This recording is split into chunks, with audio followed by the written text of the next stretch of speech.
मध्य प्रदेश में लोकसभा चुनाव 4 चरणों में संपन्न होगा। इस बार का लोकसभा चुनाव एमपी में पूरी तरह से अलग होने वाला है। इसके अलग होने के कई कारण हैं। हम आपको 5 कारण बताने जा रहे हैं। इससे पता चलेगा कि इस बार का जो चुनाव है बीजेपी और कांग्रेस के लिए किस तरह से भिन्न है। मध्य प्रदेश के लिए लोकसभा चुनाव 2024 कई महीनों में अलग होगा। वर्ष 2019 में हुए लोकसभा चुनाव के बाद प्रदेश का सियासी समीकरण पूरी तरह से बदल चुका है। हम यहां आपको 5 बिंदुओं में बताने जा रहे हैं कि किस तरह से यह चुनाव मध्य प्रदेश के लिए अलग होने वाला है। यानी पहले तो भाजपा सरकार वर्ष 2018 में मध्य प्रदेश में हुए विधानसभा चुनाव में भाजपा चुनाव हार गई थी। तब कांग्रेस ने सरकार बनाई थी। 2019 में जब लोकसभा चुनाव हो रहे थे तब प्रदेश में कांग्रेस की सरकार थी।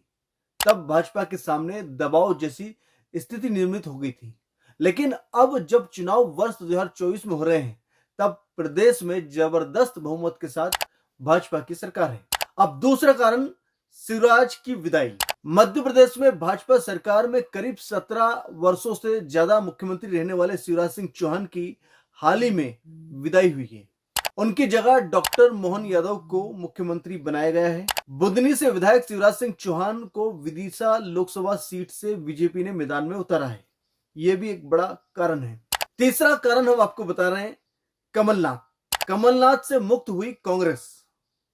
वर्ष 2018 में कमलनाथ के कांग्रेस अध्यक्ष रहते हुए प्रदेश की सत्ता में कांग्रेस में वापसी की थी, लेकिन यह सरकार सिर्फ 1.5 साल ही चल पाई। हाल ही में हुए विधानसभा चुनाव में कांग्रेस ने कमलनाथ के नेतृत्व में करारी हार झेली है। इसके बाद कमलनाथ को प्रदेश कांग्रेस अध्यक्ष पद से हटा दिया है। अब जीतू पटवारी के नेतृत्व में मध्य प्रदेश में लोकसभा के चुनाव होने जा रहे हैं। नंबर 4, कांग्रेस के पास नहीं है बड़े नेता। इस समय कांग्रेस प्रदेश अध्यक्ष पद से हटाए गए कमलनाथ भी अब पार्टी से उबे रहते हैं। पूर्व मुख्यमंत्री दिग्विजय सिंह भी ज्यादा उत्साह नहीं दिखा रहे हैं। पूर्व केंद्रीय मंत्री सुरेश पचौरी ने हाल ही में भाजपा ज्वाइन कर लिया है। ज्योतिरादित्य सिंधिया भी 2020 में कांग्रेस छोड़कर भाजपा में आ चुके हैं। अब कांग्रेस के पास अनुभवी नेताओं का टोटा है, यानी कई नेता कांग्रेस के बीजेपी में ज्वाइन कर चुके हैं। प्रत्याशियों की कमी। कई सालों बाद ऐसा हो रहा है जब मध्य प्रदेश में लोकसभा चुनाव के लिए कांग्रेस को योग्य प्रत्याशी नहीं मिल रहे। भाजपा ने जहां आचार संहिता लगने के पहले ही सभी 29 लोकसभा सीटों पर प्रत्याशी उतार दिए हैं, वहीं कांग्रेस ने अभी तक सिर्फ 10 सीटों पर ही प्रत्याशियों के नाम का ऐलान किया है। सूत्र बताते हैं कि कांग्रेस इस समय योग्य प्रत्याशियों की कमी से जूझ रही है। एमपी में पूरी तरह से लोकसभा चुनाव के समीकरण बदले हुए हैं। इन्हीं 5 कारणों के कारण इस बार बीजेपी के हाथ 29 में से 29 सीट लगने के अनुमान दिखाई दे रहे हैं। एक समय था जब कमलनाथ की सरकार थी। कमलनाथ की सरकार होने के बावजूद बीजेपी ने 28 सीट मध्य प्रदेश से निकाली थी। सिर्फ एक सीट थी, वो छिंदवाड़ा, जहां से बीजेपी नहीं निकाल पाई। लेकिन इस बार पूरी बीजेपी तैयारी के साथ जुटी है और Congress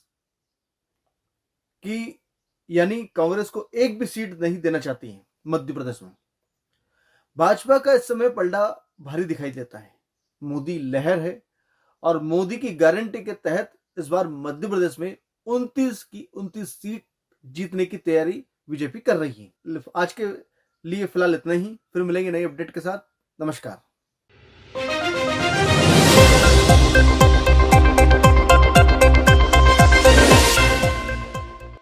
Rabindranath Tagore University Bhopal, only private university in MP to be NIRF ranked for 5 consecutive years. जहां है 600 से ज्यादा company tie-ups for placements, Atal Incubation Center for nurturing startups, Industry Academia collaboration for exposure of real industry world, 20 centers of excellence for research, साथ ही global festival विश्व रंग में शामिल होने का अवसर देता है। Rabindranath Tagore University, unlocking potential.